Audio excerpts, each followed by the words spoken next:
As new details emerge in the tragic double homicide case of Rob Reiner and Michele Reiner, we learned that Nick Reiner, who has been charged with their killings, had a diagnosis of schizophrenia.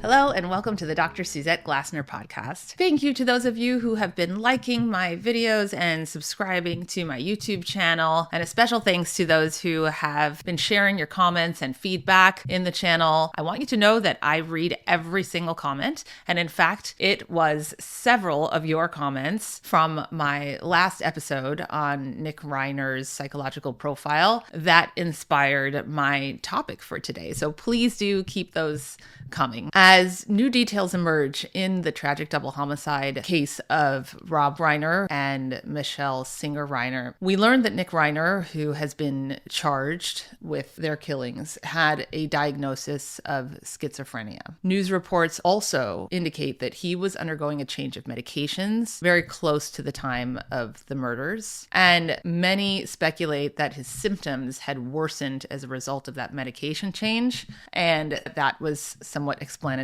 in his behavior. There are also reports that his parents were growing increasingly concerned about his behavior and mental state in the weeks prior to the murders. And there's even one circulating that Rob Reiner expressed that he was fearful that Nick might do something to hurt him. Since I released my first analysis of Nick's psychological profile, many of you watching have been debating and wondering whether he had schizophrenia or was merely a psychopath, or whether he had antisocial personality disorder or antisocial traits. So today I am going to talk about just that, about the difference between the two and how each of these conditions relates to homicidal behavior and the evidence from what we know so far about Nick Reiner. So I'm going to start with the topic of psychopathy and the question of what is a psychopath. And to understand what a psychopath is, you have to understand what antisocial personality disorder is, because psychopathy is really sort of an extreme form of antisocial personality. So let's first just talk about antisocial personality disorder. That is defined primarily in terms of behavior. So it's a persistent violation of societal norms in a variety of ways, whereas psychopathy is a more extreme form of that, and it is accompanied by particular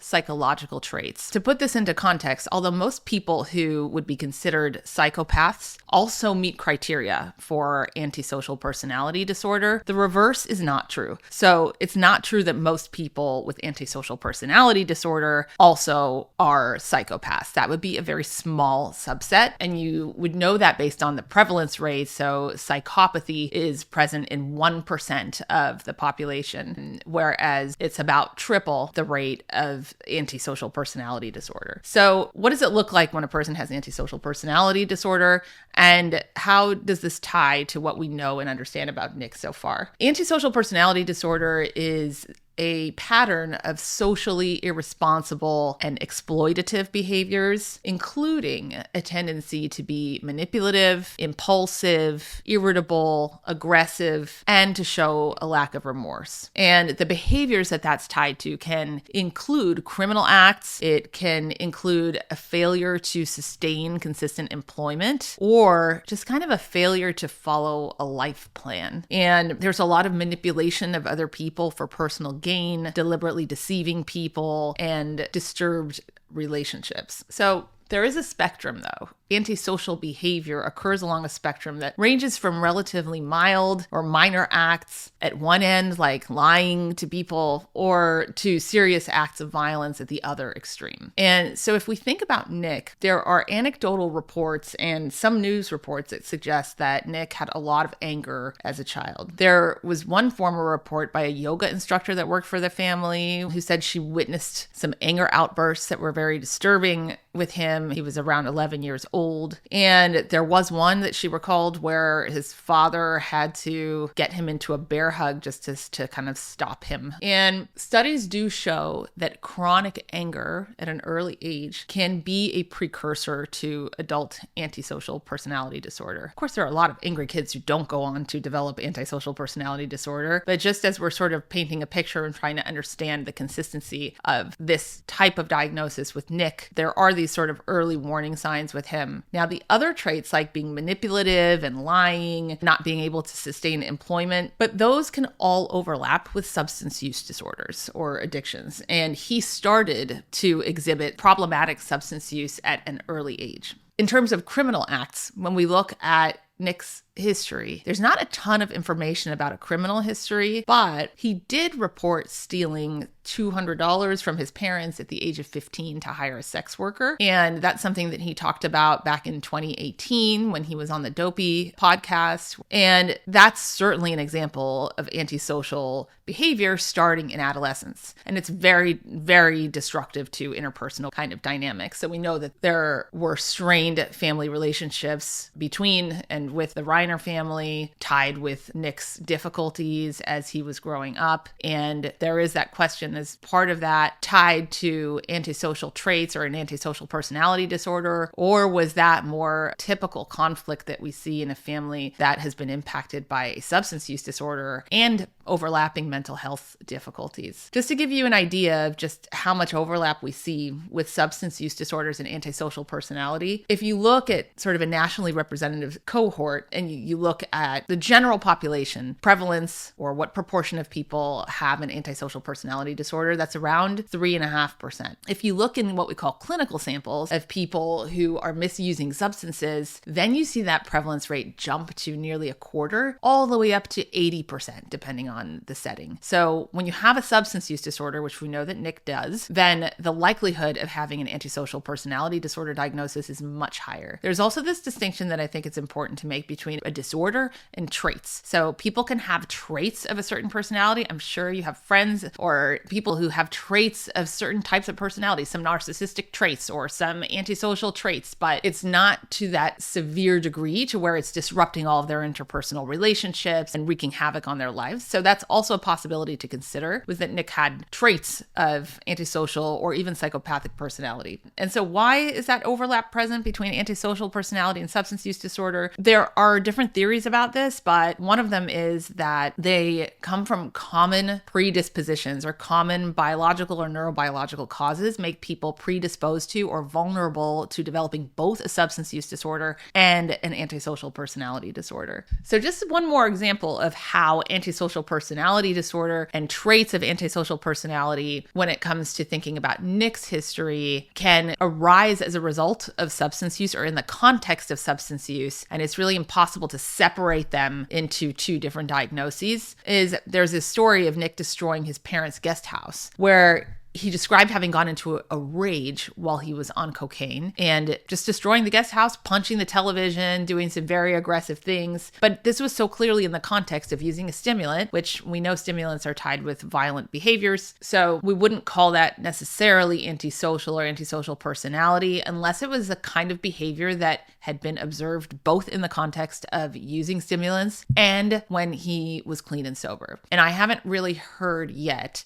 any reports of these types of behaviors when he was clean and sober. That said, we're still awaiting more information in this case. We also know that the combination of antisocial personality disorder and a substance addiction presents a greater risk for violence than any other single or dual or combined psychiatric diagnosis. So that's also a pretty powerful indicator that this may have been at play in Nick Reiner's case. Psychopathy, as I noted, is much less prevalent than schizophrenia. It's a subgroup of people with antisocial personality who would be considered a psychopath. That's 1% of the population, and it's broadly defined in terms of a constellation of 4 different types of characteristics. And by the way, all these characteristics are key risk factors for extreme violence and criminality. So there's interpersonal. So the interpersonal piece is these tend to be people who are very glib and superficially very charming, and that makes it a little bit easier for them to manipulate people. I'm not sure if I saw that charm in the interviews that I've seen with Nick. There's a narcissism or grandiose sense of self-worth. A lot of you have chimed in the channel that you felt like narcissism was at play with Nick. There's affective components, or what we call emotional components to it. That's a lack of remorse or guilt, very shallow emotionally, very callous, a person that doesn't have empathy towards other people and who fails to accept responsibility for their actions. Then there's a lifestyle component, so a need for constant stimulation, a person who's prone to being really bored, somebody who has a lack of realistic long-term goals, and they're very impulsive and irresponsible. And then they also, embedded in there, have these sort of antisocial kind of lifestyle of not really good behavioral control of themselves, early behavior problems, which we did see with Nick, juvenile delinquency, and usually kind of an early onset of criminal behaviors, which I don't think we've seen so clearly with Nick Reiner. So about a quarter of homicide offenders in research studies have been found to qualify for the criteria of being a psychopath. And psychopathic offenders were more likely to commit what we call instrumental violence compared to non-psychopathic murderers. Instrumental acts are highly planned. They are typically for monetary gain or elevated social status. These are cold-blooded murders. They are premeditated and committed by individuals who are believed to be calculating, manipulative, callous, unemotional, and very goal-oriented. And then you have reactive violence. That's more typically committed by emotionally driven and impulsive offenders. It's typically brought on by an offender's poor adjustment and violent response to an unpredictable event. Maybe it's a real event, maybe it's an imagined event. Reactive violent crimes are committed in response to sort of a situational provocation or an emotional dispute. So these are more like crimes of passion. Now, one thing that's important to keep in mind is that we know that people with antisocial personality disorder tend to engage in emotionally driven, impulsive violence that is prompted by an immediate trigger. And we know that Nick not only was in a heated argument with his parents at Conan O'Brien's party in the hours before the murders, but that he was also living on his parents' property, which generally makes family conflict more likely. Both of these situations point somewhat more directly to the potential for a reactive violent act. So for people with psychopathy, you actually see both types of crimes being committed. And the distinguishing factor with homicides that are committed by psychopaths is that they tend to be much more violent and gruesome. So the more extreme, horrific, violent, the more the perpetrator intended to create suffering, displayed sadism, wanted to see the victim or victims suffering, and prolonged the process of the murder in that vein, the stronger the association between psychopathic personality and homicide. So one question you might have, though, is could you have psychopathy and schizophrenia at the same time? And actually, the incidence of that is quite low. So it's about 2%. The highest it's been shown has been 4%, but more likely around the range of 2% of serious offenders have both psychopathic personality and schizophrenia. On the other hand, the prevalence of antisocial personality disorder is highest among people with major mental disorders such as schizophrenia. So just by sheer statistics, the likelihood, assuming that Nick Reiner's diagnosis of schizophrenia is correct, the likelihood of him having had overlapping schizophrenia and antisocial traits or antisocial personality disorder is much higher than the likelihood that he had both schizophrenia and a psychopathic personality, though not impossible. Another important factor is reoffense. So in research on psychopathy, schizophrenia, and substance use among serious violent offenders, those who are psychopaths have the highest risk of reoffending, and those with schizophrenia have the lowest. So understanding Nick's diagnosis and this question that you as an audience has raised is actually quite important to evaluating the risk of future violence if he were to be released at any point. So now we're going to shift gears and talk a little bit about schizophrenia. Schizophrenia is when somebody loses touch with reality. So that can take the form of delusions. Delusions are very firmly held beliefs that a person cannot be talked out of, even if they're shown evidence, compelling reasons why they're not true. So an example of that would be if somebody was paranoid and thought that people were following them, and you showed them some footage that showed, look, nobody was actually following you, they still would not believe it because these beliefs are very persistently held. They also have auditory or visual hallucinations, so they sometimes hear voices or see things that aren't really there. They tend to have sort of an absence of emotion, or what we call flat affect. And there are different types of schizophrenia, but the type that, if any, is most closely linked with violent behavior is the paranoid type. Typically, schizophrenia is diagnosed between the ages of 16 and 30. And the warning signs of psychosis can include a person who's suspicious or paranoid, they're having trouble thinking clearly and logically, they're withdrawing socially and spending a lot of time by themselves, they are not really taking very good care of themselves, so their hygiene can be poor, they can appear like a little disheveled at times, and they have a hard time differentiating between reality and fantasy. And there's really not a single cause of psychosis. Psychosis seems to be a result of a complex combination of genetic risk, differences in brain development, and exposure to stressors or trauma. And it can be a symptom of a mental illness like schizophrenia, but other causes of psychosis potentially are the misuse of alcohol or other substances. Sleep deprivation in some cases can bring on psychosis. So in Nick's case, there's this assumption floating around that the psychosis that he may have been experiencing at the time of his parents' killings was a result of a medication change. And I don't know the specifics of what medications he was taking or how they were being changed over what period of time, and all of those things are important. But antipsychotic medications that are typically used for schizophrenia are usually helpful in alleviating symptoms of psychosis. It would be fairly unusual for those medications themselves that are used to treat schizophrenia to bring about psychotic symptoms, although some people can have rare adverse reactions or a worsening of symptoms. It's not impossible, but it's not something I would consider to be common. What could make psychotic symptoms worse, even while somebody was taking antipsychotic medications, is if they use substances, particularly some of the substances that are known to worsen psychosis. Those substances can include stimulants, which we know Nick has a history of using, and cannabis. And in the research literature on parricide, or the killing of one or both of one's parents, cannabis use specifically is called out as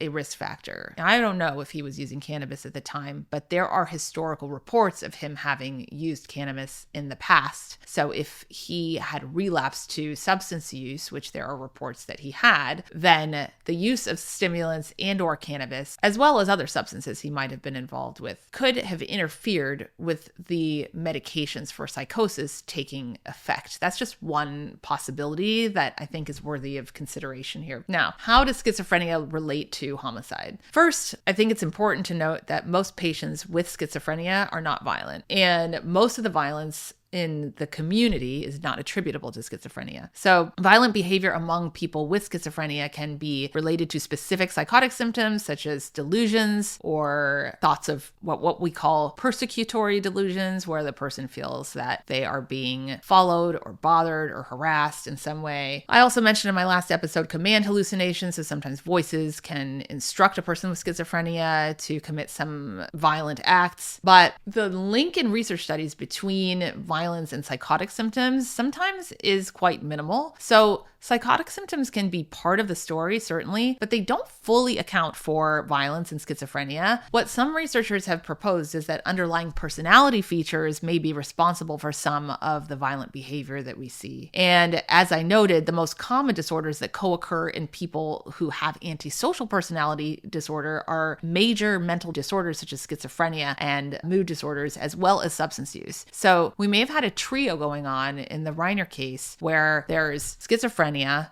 there's substance use layered onto that, and then there are either antisocial personality traits or an antisocial personality disorder. So we do know that the risk of violence is greatest among people with overlapping conditions, specifically schizophrenia and substance use disorders. So those who have both of those conditions in research studies have been shown to be more likely to commit violent offenses than those with either condition alone. So I hope I have answered your questions about the possibility that antisocial personality disorder might be explanatory in this case. I hope that you will share your comments, feedback, and other questions that arise from this episode, and I look forward to seeing you next time.